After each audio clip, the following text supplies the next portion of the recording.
I just want to bring some things to the table here. Uh-oh. And I want to get your thoughts, Karter, as a BYU fan. And I'm sure the BYU fans out there will give their thoughts as well. They seem to be. They will give you your thoughts. They seem to be a very talkative bunch. 6 of BYU's 9 drives against Iowa State had per play success rate of 33% or lower. Any thoughts? I would need a little bit more context, hearing that stat blind, but okay, keep going. What? Okay, all right. BYU's also tied for the second most games they've won with a negative success rate. Thoughts on that? Is it sustainable? Is BYU's success sustainable? So in each of their wins, repeat that stat for me. They are tied with the second most wins where they also had a negative success rate. How many wins is that? 2. And they're tied with about 15 teams. What games were those? Definitely Iowa State. I don't know the other one. Nah.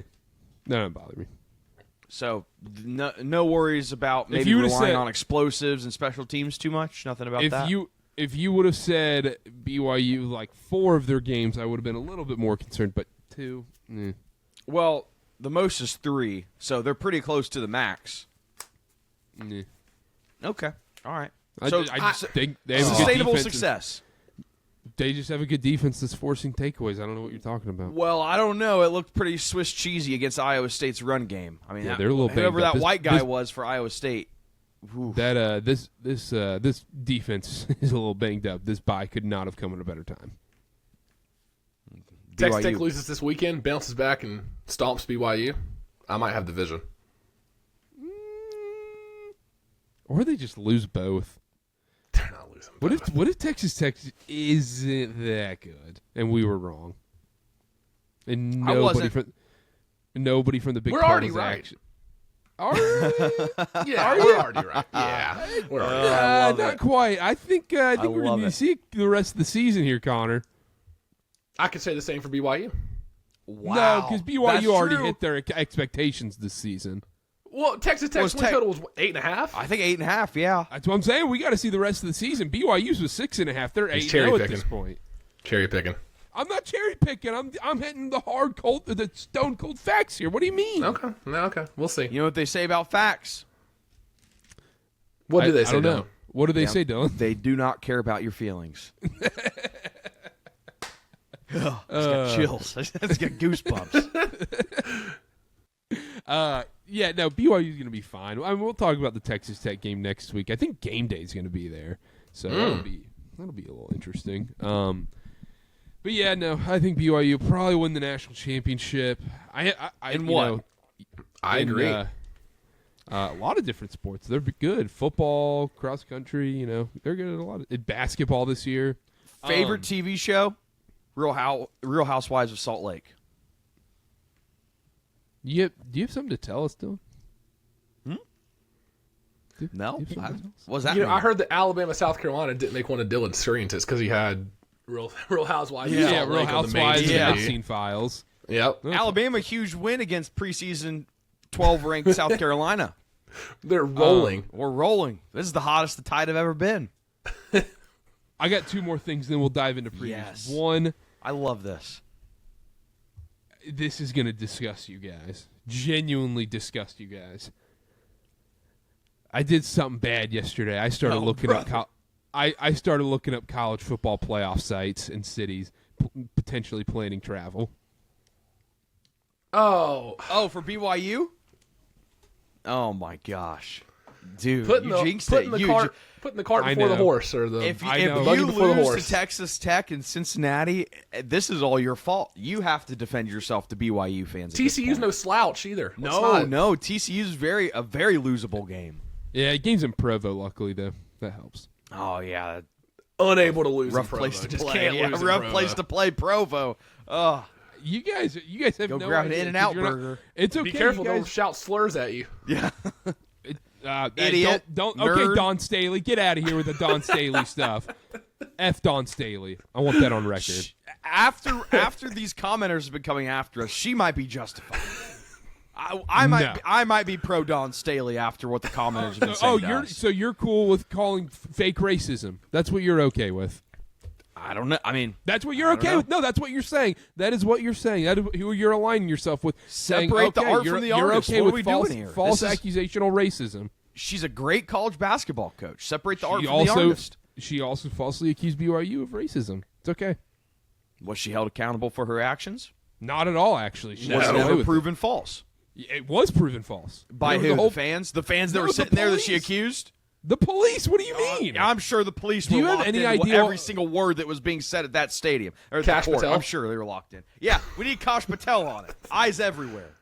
A block, NBA gambling scandal. B block, Don Staley lies about racism in Provo. Oh, she pisses me off. I'm kidding, BYU fans. That's a serious allegation. If it didn't happen, it didn't happen. But it didn't happen. Well, proven.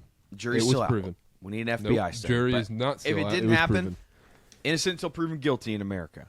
It was some people. Well, he was proven innocent. So, also Texas Tech, Connor, Mitch Griffiths. Karter. That's what we're doing here. That's what we're doing. I mean, we mentioned this on the show in the preview show. What's that name? It's like, now that's a name I haven't heard in a long time. It's like him thinking back. How long ago was he at Wake? Was it 2 years ago? I'll get stats department 3? on it. He was at Wake Forest from 2020 to 2024. Damn, it was that long. Well, I think Baron Morton's coming back this weekend, right? I think. I don't think we're going to see Mitch Griffiths. He should be playing this weekend because that's why the spread got all wonky at the beginning because they didn't know if he was going to play. All I hear is Texas Tech has 3 legitimate starting quarterbacks. You know what? Yeah, you fair. can go ahead and run with that narrative. If Mitch Griffiths is playing against BYU, I think Mitch Griffiths might turn into one of those guys that's like, really? Like, I get to bet against him? Like Jeff Sims. It's like, oh, Mitch Griffiths. Jeff Sims, Mitch Griffiths, Emory Jones. I mean, make the Mount Rushmore. I mean, start building it now. That's gonna make me so much money betting against those guys. There you go. All right, that's funny. That's enough chit chat. Let's get into some games. You know what's funny, guys? We should be talking about the A block of it, and everything should have been about Penn State, Ohio State this week. And Ohio State is a 20.5-point favorite. It is just so sad. You know, the funniest outcome here is Ohio State losing this game, and all Ohio State fans listening to this are going to be like, "Oh, you guys, this is why you don't have a lot of followers on the podcast. F you guys, all this stuff." Objectively, from an unbiased perspective, where I don't care about either of these teams, the funniest scenario this entire college football weekend is Penn State winning. It would be kind of rich if Penn State got over that Ohio State hump without James Franklin, without their starting quarterback.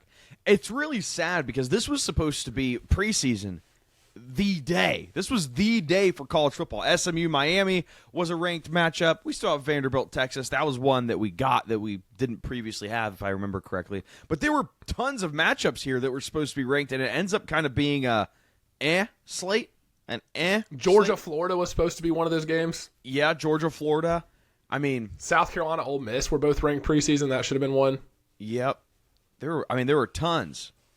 Yeah, but I'll go quick here. We're not going to deep dive or preview this game at all. Okay.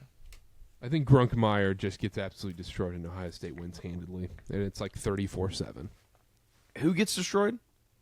Isn't his name Grunkmeyer, the quarterback? Sorry, No. I'm watching football. No, you kind of cut in and out. I didn't know what that name was. I was unfamiliar with that name.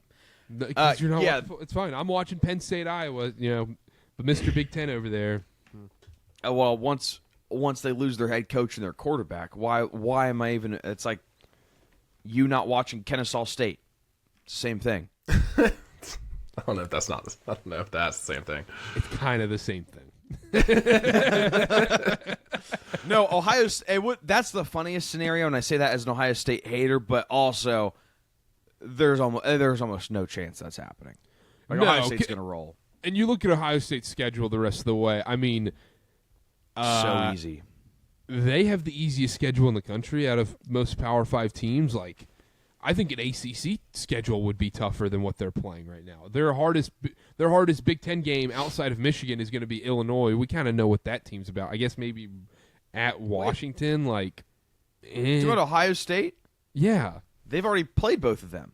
I know, that's what I'm saying. Like throughout their entire schedule. I thought you meant okay, gotcha. I mean, none of us believe Texas is a good football team. They're barely skating by. They should have 5 losses at this point. This already. Like their only game this year is Michigan. Are we going to be able, when they inevitably make the playoffs, are we going to be able to do the they haven't played anybody narrative? It depends how the rest of the Michigan season goes. Because if Michigan's like got 4 losses going into that game, here's the problem. If it's a 9-2 Michigan team going into that game, I think that's going to be a tough narrative. Here's the problem with that, though, as a Michigan fan. There's the next 3 games we have. I don't think there's any change. You can't think any more of Michigan with the next 3 games. It can only go bad because our schedule's so easy. So it's like what you think of Michigan now is the Michigan that Ohio State's going to play, even if they're 9-2 or whatever. I think this Michigan team's getting better as the season goes on, though. Really? Yes. I would agree with that. Really? The limited Michigan I've watched, yeah. I think so. You don't think so? I'm seeing a lot of the same stuff. But you know what? That makes me feel a little better that there's some outsiders that think differently. Yeah, I guess. So let's say Ohio State beats Michigan. Let's say Michigan's 9-2. Ohio State beats Michigan by, let's say, touchdown. Keep it within a score. Can we push the Ohio State hasn't beaten anybody narrative? I mean, Michigan at max. You can and probably will, but I don't know if I will. I will almost indefinitely. But Michigan's, there's no way they get into like 17 or better by that week, is there? I mean, there'd have to be serious falling out for that to happen. What is Michigan right now? 24, 25? Yeah, if they 21. win the next 3 weeks, they will definitely be 21. Yeah, they will definitely be close. They'll be close to like 13 if they win their next 3 years. There's no way. Everyone falls out. Yeah. Teams are going to have to lose. I guess SEC plays each other. Am I being too harsh? Maybe you guys are kind of convincing me that I'm being too harsh on Michigan right now. Yes. No, I don't ever want to do that, Dylan. Please. You guys, I don't know. Is it possible that Michigan gets up to like 6-7 by the time the year's over? I would say no. They'd have to win it. It is amazing how Ohio State's schedule's opened up. Even the few tough games we thought they'd have, Penn State, even in Illinois, which looks worse and worse, the opener against Texas. I think you're right, Karter. You look at their schedule up and down. We're going to look at this in December and be like, what the hell? Like, how did this open up that much to where the 3 tough games we thought they would have turned out to be a team that fired its coach, a team with a quarterback in Arch Manning that doesn't look anything like we thought preseason, and then, yeah, we'll see about Michigan. Yeah, luckily they'll have to play in the Big Ten title game, so that'll give us a good look. I love how thinking back to the Texas Ohio State game, how psyched we were for that game because of the numbers next to the logo, but also just like with the season starting and all that, and now we look back on it and it's like, okay, maybe that game wasn't as big of a deal as we initially thought it was. Not at all. The benefit of hindsight. That is the same as, if Ohio State played like Illinois right now. BYU, Ohio State, neutral field. What's the line? BYU by 10? I love it. Is that what you wanted to hear? I think I would root for a tie. BYU's gotten to that point for you, Dylan? Right now. That's crazy. It's topical. I love it. That's what I love to hear. Let's talk about the actual games, though. Vandy, Texas, noon kickoff. Games in Austin. Texas is a 2.5-point favorite. Over under 45.5. I'll start Connor. Diego Pavia gets the game winner against Mizzou. Vandy kind of just making it happen. They're winning these games. They're not winning them pretty for the most part, but they're winning games. They're 7-1. They're a playoff contender. Does that come crumbling down this week, or is it's done with Arch Manning? I think this is the week where all the Heisman, Diego Pavia buzz kind of dies down. I think this is the week where Vandy comes crashing back down to earth. They're in Austin. Now, look, Arch Manning is probably, last I saw, out with a concussion, right? I don't think he's playing. I think he's still in concussion protocol. I don't think he's playing as of, Wednesday morning at 8 a.m. I'm pretty sure it's Matthew Caldwell's in line to start. Look. Does that make you feel worse or better? That's what I'm saying. I'm picking Texas, and that's a big reason why. I'm picking Texas, too. I'm picking Texas here, and it's not for Arch Manning sucks, I'm taking the backup, but there is something about a backup quarterback, especially one that, Matthew Caldwell, I'm not going to pretend I'm an expert on the guy, but I was doing some research on him. He's been in college football for 4 years, even though he's probably started 12 or 13 games total. He's not completely new to the sport, though. He's got experience on a few of these teams, even lesser levels. And look, Texas is known they're going to have this backup quarterback all week. This is not something that was sprung on them midweek or a Friday morning walkthrough and Arch Manning turns his ankle. I think they've known that Matthew Caldwell playing is a strong possibility the whole week. And so they're going to be prepared for that. Their run defense is 4th in the NCAA. Texas' run defense has been great thus far this year. And if you're Diego Pavia, the way you're going to have to beat this Texas team is through the air, and that's not something that I think he can do. I heard a great stat. I think Josh Pate tweeted this out or something. Pavia has not thrown for over 200 yards against a Power 4 team in his last 12 games. He's not doing it through the air. And all these explosive plays that we are so used to seeing from Vanderbilt, if you're Texas, all you have to do is mitigate that. Don't allow these explosive plays. I don't think Pavia is going to be able to lead drive after drive down the field on this Texas defense, especially with that run defense. I like Texas here, probably by a touchdown. I think Texas wins and covers. There's a reason they're -2.5, and Arch probably isn't playing. The Arch is officially questionable. I'm seeing conflicting reports saying he might play, so there's an availability report out later today, so we'll find out about that. But still like Texas. But the thing is, yeah, that's what I'm saying. I don't think the quarterback matters in this matchup for Texas. I think the Texas defense is what matters in this matchup, and I agree with you because they're going to force Pavia to have to do it through the air, and this Texas defense is going to put this run game in. They're not going to be able to run the ball on the road in this environment. We saw how stifled that Vandy offense was against Alabama. I think this Texas defense is better than Alabama's defense as well. Yes, they are. Yeah. They are, Dylan. That's, perhaps. They're better. Doesn't mean Texas is better, but that defense is better. What? No. You're exactly right. Texas isn't better. No, yeah. Okay. I thought we were getting mixed up there. Anyhow, I like Texas in this matchup a lot. I don't think Pavia gets it done on the road like this. And I think we stop kind of talking about Vandy as that playoff contender. And then I think the rumors start heating up like crazy after this game of Clark Lee maybe looking at, the Florida job, the LSU job, potentially the Penn State gig. He's going to be a hot name, and I think he leaves Vandy after the season. I think the likely story with Vanderbilt is they finish the year with 3 losses. I think they lose this weekend to Texas, and I think they drop the finale against Tennessee in Knoxville, if I had to guess. And we'll look back and say, man, Vanderbilt 9-3, top 25 team most of the year, great season. I don't want to be condescending, but I don't think they're going to make the playoff. You think they beat Auburn?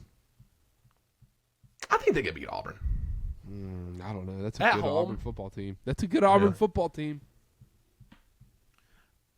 Guys, this is the same Texas team that Mississippi State took late into the game. And should have won, arguably. When has Texas had a win this year against a good are you counting the Oklahoma win against a beat-up John Mateer a good win? I don't see how you can take anything you've seen from Texas this year and think they're going to win this game. I'm actually shocked you guys. I was expecting at least one Vanderbilt here. Can't do it. I think Vanderbilt's been great so far this year, but the one great defense they played, Alabama, you saw what happened. I think Texas's defense is by far and away the strong point of this team. They held Ohio State to 14 points in week 1. And I also think the LSU team quit on Brian Kelly, too, by that Vandy game. Am I crazy to think that 14 points might get it done against Texas? Yeah. I mean, really? I think so. Is Vanderbilt's defense that good? No. They're giving up 35. Is Texas's offense that good? Yes, Texas offense. They can put up points. They put up 45 last game. Texas's offense, 103rd in EPA per pass, 81st EPA per rush. Don't even get me started on their success rates. Overall offensive success rate, they rank 104th. I guess my point of view here is statistically Vanderbilt on offense and Texas on defense are equals. We have 13th Vanderbilt's pass offense 13th, rush offense 4th. Texas's pass defense 34th, rush defense 3rd. But what early is that downs, pass late downs? What is that pass offense against better opponents? What's Texas's defense against better opponents that have fully healthy quarterbacks? You want to look at Ohio State maybe? I mean, we're not going to take San Jose State, UTEP, Sam Houston. Ohio State's a good example. They let DJ Lagway score 29 points. For what it's worth, this is a Texas defense that just gave up 38 to Mississippi State. If they have any sort of pride at all, you're going to bounce back from that and be like, we just gave up 38 to Mississippi State. Now we have to come out and prove it against this Vanderbilt team that's ranked top 10. If there's any sort of, like, the talent is there with this Texas team. There was a reason they were so heralded up high preseason. It wasn't just Arch Manning. The talent's there. And whether or not he plays, I'm going to believe in this Texas team. And it's more of an indictment on, like, I don't really believe in Vanderbilt as a national contender, per se. I would agree with that. You look at Vanderbilt's offense versus Texas defense, I'm going to say statistically pretty even. And even if you want to make a case for against better or worse opponents, their strength of schedule is pretty even. Vanderbilt has 53rd, Texas has 49th.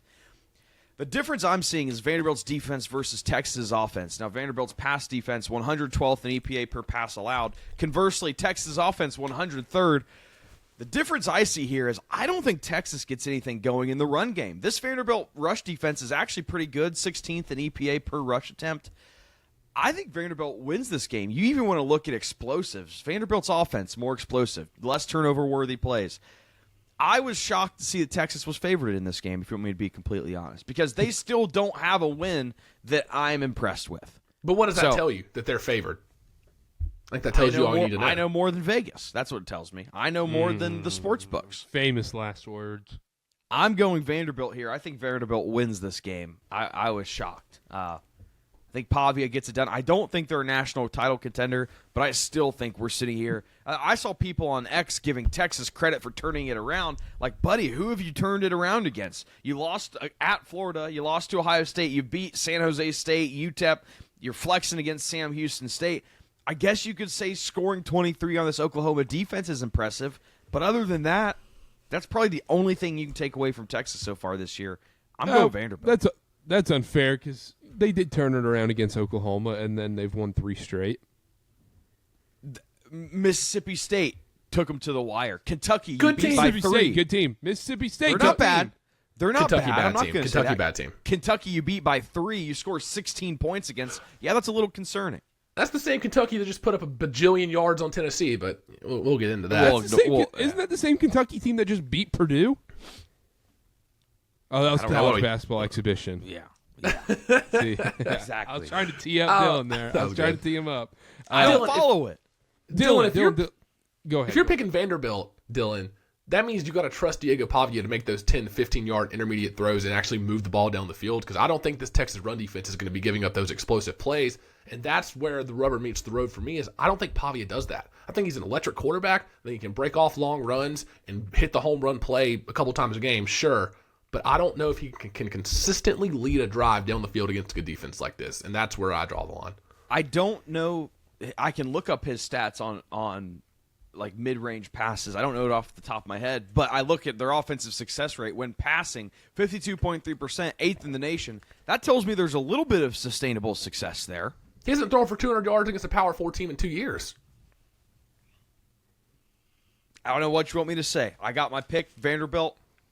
This is more of an indictment on Texas and their offense. I don't see, especially when the run game is going to be non-existent, they're just going to rely on whoever's playing quarterback to throw the ball all over Vanderbilt. They haven't really been able to do it this year. I don't know why it would start now. Last question, then we'll move on.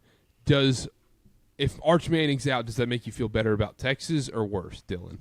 Indifferent.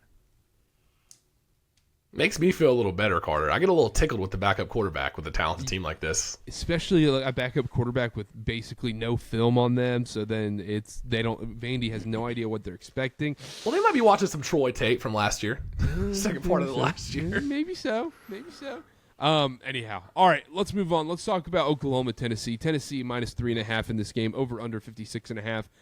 This will be the last week. One of these teams, this is a loser leaves town game. The loser of this game, you are out of the playoff. It is over for you. And the loser of this game, we will not probably be talking about you the rest of the season. This is it in Neyland Stadium to keep their playoff hopes alive. Dylan, who wins this game in Knoxville? Oklahoma. And I don't like to say it. It's very interesting because this is one of those matchups where on one side of the ball you have a unstoppable force meeting an immovable object, and then on the other side of the ball you have a stoppable force meeting a movable object. Oklahoma, we just talked about Alabama and Texas's defense. Oklahoma probably has a serious case for the best, if not one of the best, defenses in college football against this Tennessee offense that has been rather number one in defensive success rate, pass defensive success rate. How much of I love Oklahoma's defense, don't get me wrong. How much of that comes from that Auburn game where they took Jackson Arnold down 10 times, set a record? But we're at the point of the year where that Auburn game is 1/9 of their schedule. But it's also okay. But go ahead and list the 3 games that they played against Group of 5 teams. Go ahead. Kent State, My point Temple, is Illinois everybody. State. And then can we also add Michigan? We can add Michigan. I think that's more than fair. Everybody has those at this point, though. Then you say this Texas team is terrible and Arch Manning stinks. Giving up 23 to them? Giving up 34 to Ole Miss? At home? I get what you're saying, but my point is, we look at these stats at this point of the year. Everybody has those games. Everybody has the Michigans and the Group of 5 teams and the FCS schools. Everybody has them now. But not everybody has played that many subpar quarterbacks to that point. So So the take I'm getting out of the Karter camp is that Oklahoma's defense is no good. I'm not saying that. I'm just saying maybe they're not the best defense in the country. Good. Who is? They're pretty good, though. You know how bad I want to put Auburn up there, but I can't. Auburn has a good one. Bama has a good one. So Oklahoma, top maybe 10 Ohio defense. State. Yeah, it's probably Ohio State. Oklahoma, top 10 defense. I would say probably. Yeah.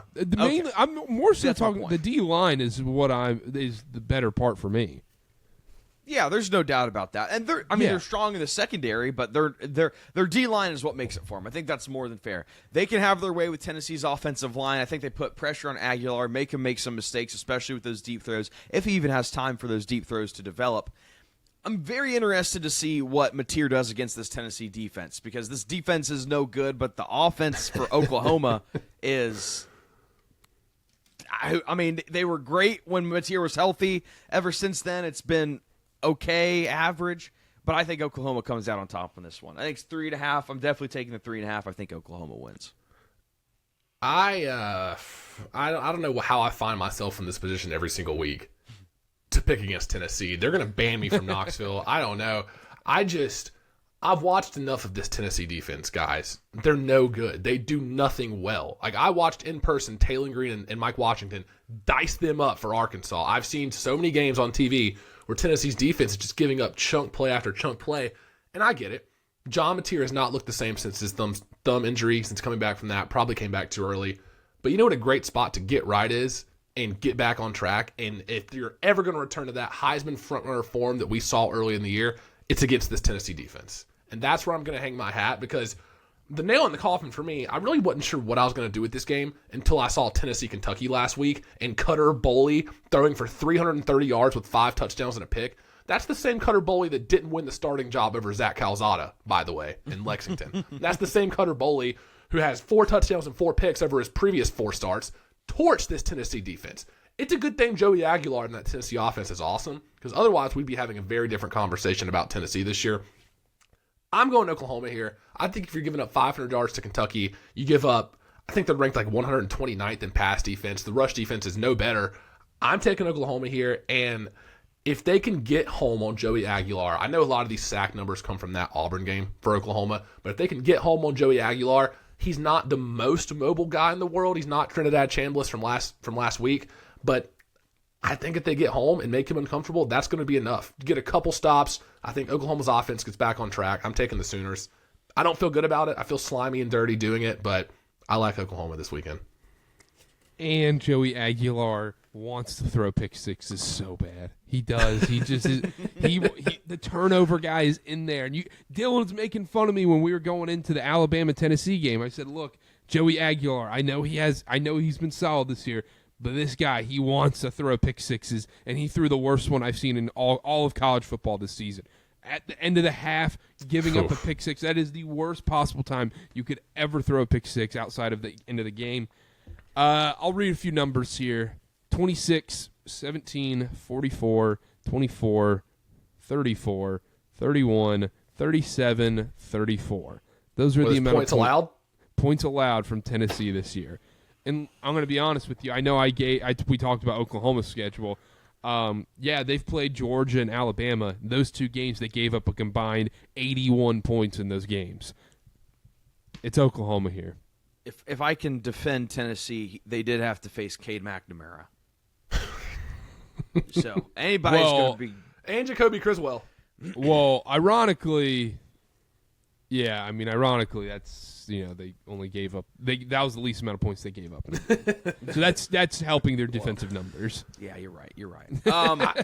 I'll tell you what. We talk about Tennessee's defense and pass defense. Their run defense is also horrible. You want to talk about a couple numbers here. The Georgia game, they give up 198 rush yards. The Mississippi State game, 203 rush yards. The Arkansas game, 240 rush yards. And honestly, it felt worse. So Oklahoma, who conveniently has had 2 back-to-back 100-yard rushers the last 2 weeks. I'm not saying they're studs by any means, but they found more success with the run game lately. What do you do? What do you hang your hat on if you're Tennessee's defense? What do you make them do? You can't stop the run. You can't stop the pass. If there was ever a moment for Oklahoma, I think it's now. I don't know if Mateer's ever going to be back in that Heisman frontrunner form that we saw him in, but I think he takes a step forward in the right direction this week. And unfortunately, this is the last time we talk about Tennessee in the college football playoff this year. Kind of a funny little tidbit on Tennessee's defensive side. They actually rank 33rd in average third down distance allowed. That's 7.5 yards. So they're doing pretty well on that front. They're 122nd in late down success rate defensively. 50% of the time they're allowing conversions. So can't get off the field. Yeah, they stick their opponents with long yardages to go on third down, and they let them convert. Like, you just can't win doing that. The only way Tennessee wins this game is it is played into the minimum 30s. Like, 30, yes. like, yeah. Ideally, this game's being played into the 40s, and you just force overtime, and it's just back and forth, touchdown, touchdown, touchdown. But even then, even if it gets to that point, do you trust Mateer or Aguilar more? Nah, I at would this probably point say with Aguilar. the injury, I gotta say Aguilar. Yeah, and that's what I wrote think down. that's Is fair. if you're Oklahoma, you can't let it get into that type of shootout. Like, yes, you can probably keep up for a while, but ultimately, I would take Tennessee more in a shootout. Oklahoma's defense has to get a couple of stops, maybe a turnover, just something timely to kind of halter that Tennessee offense a little bit, and that should be enough. Yeah. If it's played in the 40s, Tennessee's probably going to win. Kneeling at night, does that change your mind? Ooh, spooky season. Wish them. It'd be a great environment, but no, it doesn't change my mind. Rocky Top. They got to go dark mode. Quickly, I thought it was insane that Cincy, Utah is a college game day. College game day's there this week. Utah is a 9.5-point favorite in this game. Is that maybe the weirdest line we've seen all season? Because Dan Pierre is questionable, right? I don't even know if he's going to play. Dampier's questionable. I think he's going to play from what I'm reading right now. But Okay. why is this a 9.5-point spread? I think that speaks to Cincinnati's schedule thus far, maybe who they've played. I'm sure that's fair, but you see this, and you see Cincinnati, top of the Big 12. They are, 17th in the country, and they've won all these games, and then you see almost a 10-point dog against a 6-2 Utah team. The thing is, with Cincinnati, and I'm not a Cincinnati expert. I don't want any Cincinnati fans to come out of the woodworks here. But look at the schedule. They lost week 1 against Nebraska, and then after that, they've won 7 straight. Bowling Green, Northwestern State, Kansas, Iowa State, UCF, Oklahoma State, Baylor. That is littered with just awful defenses. Awful defenses. And you look at Cincinnati's big point numbers. Oh, they scored 38, and they scored 49 against Oklahoma State, and they put up 41 against Baylor. Those defenses are awful. And the one decent defense they've played recently is UCF, and they put up 20. Which I is think so that's ironic. I think that's why this line's so high, because Utah's defense is 2 steps above anybody they've played the last few weeks. And I don't think the quarterback matters in this matchup for Utah. They're going to play like a service academy no matter who's playing quarterback at this point anyways, because they have no downfield threats either way. I think they're going to be able to run all over Cincinnati. I keep saying Tennessee. I think they're going to run all over Cincinnati. Also, we're not going to know if Devin Dampier's playing until the game kicks off, because Kyle Whittingham lies on all the injury reports throughout the week for the Big 12. So just putting that out there, you're not getting any info until kickoff. So You hear that, Cash Patel? Get on it, FBI. There's your next case. please. Dylan, you seem surprised. It's just, I don't know, old man doing his job, and we're sitting here trashing on him. Oh, just lying on injury reports? So you're okay with lying? Huh? So Dylan, There's a certain old man that does his job that gets hated on a lot. That I'm thinking of right now.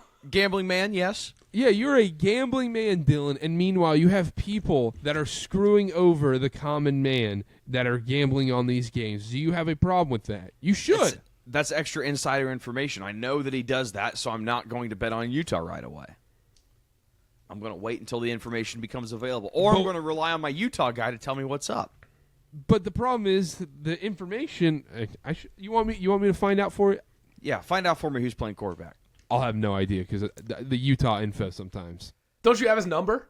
Flip a coin and get back to me. Dampier? Just call him. Just ask him if he's playing this weekend. I do have Dampier's number. Maybe we should talk about that on a podcast here soon. You should just call me like, hey, man, how's the ankle feeling this week? That's a very funny Scumbag story. BYU fans. We'll talk about that on a future pod. Very funny. Very, very funny. I was talking about this week. I think this could be. I know, Connor, you're saying it's a Dollywood week. Take your lady to Dollywood. That's every week for Connor. Yeah. Go ahead. Get your licks in. Get Carter hates happiness. That's what that is. God forbid I go have fun on the Wild Eagle and the freaking Fire Chaser at Dollywood. Or maybe celebrate your girlfriend's birthday too. Is Carter anti-girlfriend? Yes. Because it's wife. I'm not. You gotta have a wife. Yeah. Okay, I got Inside KarterKast, she will not just be my girlfriend over the next few months. Get your licks in now. Get your licks in now. Does she watch? Hope not. No. Yeah, she's not making it to minute 48 of a Week 9 college football preview. I hate to tell you guys. I'm warning you. For what you've done to these BYU fans. They're gonna send it to her. Oh yeah. That's fine. Honestly, more power to them. Go ahead. And they'll probably give you a 20% off the ring. No, I have to go to South Carolina late Saturday night. I'm just gonna be depressed in my hotel room watching Utah Cincinnati. That's what, an hour drive? A little over 2. But I gotta go. I gotta go late Saturday night so I don't miss football.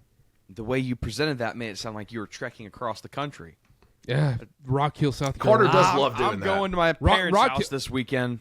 Rock Hill. No, it's the drive's fine. I don't mind driving down there. It's being in Rock Hill, South Carolina. Valid. Okay. Do we have any other games we're talking about? I just wanted to say I think this week could be utter chaos because in the weeks we don't expect it, that's when it just all blows up. And especially going into the college football playoff rankings this next week, I mean, I look at all these spreads. I'm sitting here looking at like SMU could definitely beat Miami. Virginia Tech, they could upset Louisville. Florida could upset Georgia. Also, going back to that ACC TikTok we posted, people don't realize I wasn't saying Virginia is going to finish the season undefeated. I said they definitely could. I think everybody in the ACC can lose at any given day. I think Georgia Tech could lose this weekend to NC State. So everyone's like, you're leaving out Pitt. Why aren't you talking about Louisville? That's the whole point of what I'm saying. The ACC's causing chaos. That's all those people have, though, Carter. That's true. The Pitt fans, all they have is some steel and their Pittsburgh Panthers. Yeah, well, the Steelers. You were coming after their livelihood to them. I really wasn't, though. You weren't. No, but that's what they think. Yeah. Be careful. You might get some fan pages come after you on Twitter. A few of those. I tried to get I tried to get Roll Tide Brooke back on. She's gone off the deep end. Yeah, it's not looking We're good. talking about government shutdowns and Epstein lists. It's bad over there. Yeah. I tried to give it a watch, but... And in the bad way. That's how she's talking about it, if you're wondering. So, Brooke, I'm sorry. I don't think it's gonna be happening. We're happy SNAP benefits are expiring type thing. Yeah, it's that's not what good. we've gotten to. I've had to block Roll Tide Brooke from. Wow, it went that far. Well, she wouldn't respond to me. I tried to get her on. So the block was a revenge. Oh, I don't want you anymore. I'm blocking you. I didn't look at the content. I just reached out and said, we need you on the podcast. And then I saw the content shortly after, and I go, Okay, never mind. That was a little premature. Anyhow, like Georgia, Florida this week. Yeah. I hope Florida wins. Please. Well, I was setting that up for you, Please. Connor, because I feel like I'm ready for DJ Lagway's going to win this game. It's an interim coach game for Florida. Game's in Jacksonville. Say something about Gunnar Stockton. No, guys, Gunnar Stockton is such a good quarterback. There is nothing bad to say about him. You might get Receipts torched. kept. Yeah. You know what, though? On a serious note, I made the you college. I made that doltish edit. Human. I was honored to be included in that edit with like Feinbaum and some of the bigger people. They put my voice over Brandon on Walker. it. I thought that was Brandon great. Walker was in it. I was all over that video from one TikTok clip. Hey, It's interesting because has this season been a win for them? Like, I understand they're 6-1, but it doesn't feel like they have anything to be going and making edits for. They really should have lost that Tennessee game. Should have lost the Tennessee game. You lose to Alabama. Other than that, Auburn is Connor. Auburn had them on the ropes for a while too. Connor, Should have lost the Ole Miss game. I need Connor to jump on this. Okay. I need you to jump on the Georgia isn't making the playoff. Carter, I was about to bring it up. 'Cause I was about You to bring look it at up. the schedule, it's like it's not the craziest thing in the world to say this Georgia team loses 2 out of their final 5 games. Florida in Jacksonville, neutral site game, rivalry game. At Mississippi State, we know how things get in Starkville right now. Texas, Charlotte, I'm sorry, Connor Harrell, but it ain't happening. Yeah, no. Grayson And then Loftus. Georgia Tech in Mercedes-Benz. I have a problem with that though. 2 lost Georgia. That's the thing. We're saying they're going to be 3-loss Georgia. I think we're saying they might have 3 losses. Wow. Here's the ideal scenario and what I think there's a very real chance of happening. Just drop one of the next 3. Lose to Florida, Mississippi State, or Texas. lose and then Georgia it's loser leave town against Georgia Tech. And our Yellow Jackets buzz, knocking Georgia out of the playoff after that 8 overtime game last year that didn't mean anything. Right in the history books, painted on the wall. I couldn't dream of a better scenario. Yeah, that would be poetic And don't justice. think that I won't find the time. You guys talk about, Connor's got a real job and he's at Dollywood. I would find the hours to go back and comment to every single dipshit Georgia fan in my comments and be like, have fun at home, sitting on the couch with you're in the same spot as Carolina at that point, watching the college football playoff on the couch. Maybe we're in Saudi they Arabia. get to go to the Citrus Bowl. Maybe we're in Saudi Arabia, maybe not. But Riyadh.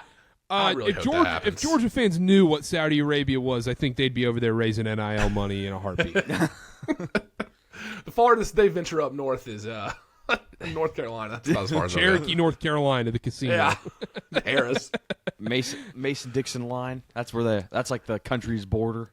People are quick to forget that I was on the Georgia win the national title train a couple years ago, and I just said, "Hey, they're not going to be that good this year," and you would think I'd insulted their family. They don't I care. still don't think they're good. Like they should have lost to Tennessee. They should have lost to Auburn. The refs, a ref got fired. A ref got permanently suspended from refereeing college football after that game because they handed Georgia that football game. They should have arguably lost to Ole Miss at home. Like, Hey, clap it up for Georgia, everybody! Yeah, Clap it up for Georgia. Clap it up. oh, you guys talk about BYU being this fake team. Meanwhile, Dylan's like, oh, Georgia, they're so real. I love you, Georgia. What? No, Dylan's I don't not. hear you say a negative thing about Georgia. I hear you just sitting by and you're like, I'm not Do going you to want to go back to the preview show? I've maintained that Georgia. They're not a top. They're not the Georgia they have been. I don't think they'll make the playoff. Here's this for you, There you Carter. go. I don't Join think the Georgia makes the bandwagon. playoff. I don't think Georgia makes the playoff. You think they lose? You think they go 9-3? You think they finish 9-3? I think they lose this week. 8-4. You know what? 8-4. There you go. We just got to. We just clicked the button. 8-4. I'll say 9-3 and miss. But you know what would be so sweet about that Georgia Tech win too? Because then doesn't that kind of hurt a lot of the ACC versus SEC arguments going into the playoff if Georgia Tech wins that game? What would be hilarious is there would still be a lot of people trying to shoehorn a 9-3 Georgia team into the playoff over like a 10-2 Virginia team or something like that. 11-1 Virginia. Yeah, there would be a lot of that. It's like, oh, this ACC team has one loss. But look at Georgia. Look at the games they played. I can't wait. You know what? This is getting me fired up for the rankings to come out next week. I cannot wait to start the discourse. I cannot wait. I wish we could just go live right after the rankings come out. I had one more thing on this game. I'm choking. I can't remember. Let's do parlay picks and move on. We've gone long enough. Yeah, let's do Dylan, let's go. Let's start off with the dogs this week. Let's go. You guys are going to hate me here. This is a gentleman. No, you'll hate it. This is a guy you don't like. We're going to go Nebraska over USC. That was my pick. No but you can way. have it. You can have it. But yeah, that is okay. USC they've yet to win a game traveling 2 or more time zones. They lose at Illinois. They lose at Notre Dame. They're actually favored by a touchdown against Illinois. They lose outright. I think that continues here. Nebraska is my underdog pick.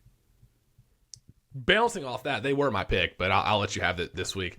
Nebraska. Thank 14th, you, because I don't have anything else. Nebraska 14th in total yards per game allowed. It's going to be a cold night in Lincoln, Nebraska for Lincoln Riley and this USC team. And what have we seen USC do so far? It's going to be in the upper 30s. You travel on the road to Illinois, you lose. You travel on the road to Notre Dame, you lose. You travel on the road to Nebraska.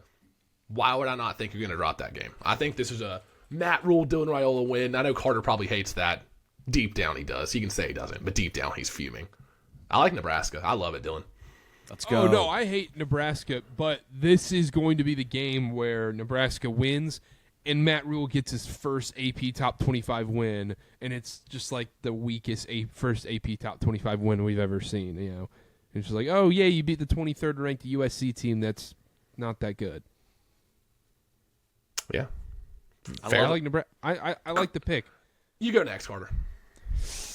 I'm gotta fumbling around here now. I'm going to be forced to do something I didn't want to do, but I'm going to have to do it. I've got two.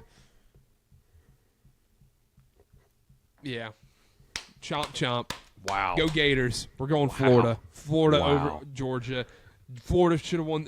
Yeah, Florida. Give me Florida. Don't overthink it. Big I love country it. music game, Florida Georgia line. That was my second pick. So now I'm out of two picks. We're so on in pick number 3. We're Do you so want to in hear my lockstep, pick number guys. 3? Do you maybe you want to piggyback off that one too? It's probably going to be my pick. Is it NC State? 5.5. I gotta, Yeah, true. What was your other pick? My other pick was gonna be K-State. Wow. I had that. I had that down too. I don't hate NC State. And I love Georgia Tech, but they're due to drop one. Are they? I think I'm going to take NC State. They're Are you- plus are you 180 on the sure money about line that? right now. You know what hasn't bode well for us, Connor, is taking our rival teams, the teams we hate, in these parlays. That's You hate true. NC State. I don't do know, hate. Carter. I'm a big fan of yours. I'm not sure if you're in a position to be telling Connor what he should and shouldn't be taking. No, I'm telling him, learn from my mistakes, my good son. Is Levitt playing for Arizona State or is it Sims? I think it's Levitt. And they're plus 7. Yeah. Nope. Iowa State's my parlay pick. Oh, it is Jeff Sims. Okay, there you go. I'll take NC State. I'm taking NC State, All Carter. right, let's rock with NC State. Regular parlay, Iowa State blind. It could be 30.5. I don't care. Sam Levitt out. Jeff Sims is going to play. Let me make sure Jeff Sims is playing. It's not some like third string backup or something. But you guys go ahead. I've got options. Do you want the traditional Dylan halfback dive play? Do you want the anti-Dylan play? Or do you want the this has to hit eventually play? This has to hit eventually. Got to. Duke plus 3.5 against Clemson. Oh, I don't like that, Dylan. I don't like that. Duke has burned us one too many times this year, maybe 3 too many times. I let you guys pick. The anti-Dylan plays New Mexico UNLV over 62. The Dylan halfback dive plays Wyoming San Diego State under 42.5. Stick with Duke. Duke plus 3.5 against Clemson. For my pick, I have to wait until Jeff Sims is announced. I'm just going to take that by myself and hammer that game. I'm going to go a different one. Connor, you go ahead. I'm going to go with my original, but you go first. well, before I saw the line, I wanted to take Mississippi State Arkansas over, and then I saw it was 67.5. So I'm not going to do that. That's just a little rich for my blood, even as an overs guy. I'm actually going to take a page out of Dylan's book. I'm going to go Utah-Cincinnati under 56.5. I think that line tells me all I need to know. Cincinnati's been putting up a lot of big numbers, but it's been against mostly bad defenses, and I think this line tells me that Utah's defense is going to dictate this game. And look, I'm not even sure Dan Pierre's playing. So whether or not he plays, I think that only adds to our case. I don't think there's going to be 57 points scored in this game, so I'm taking the under here, Utah-Cincinnati. Love that pick. I will be taking that straight up as well. Yeah, let's run the ball. Just do what you know, Karter. Do what you know. Do what you love. It's Virginia Cal over 52.5. If I see an ACC game and the over-under is 52.5, I feel like I blindly take it every single time. I love it. Dylan does not. Dylan's over there dying. Not a fan. Dylan. But we'll go with it. We'll work with It's it, fine. you know. It's fine. All right, that's it for the College Football Show. Make sure to subscribe, download SeatGeek, use code KarterKast, $20 off your first purchase. $50 minimum purchase required at Connor_Sparrow, at KarterBA, at KarterKast on everything. Subscribe, leave a 5-star review, and if you're listening on audio, let's switch over to the NFL right after this.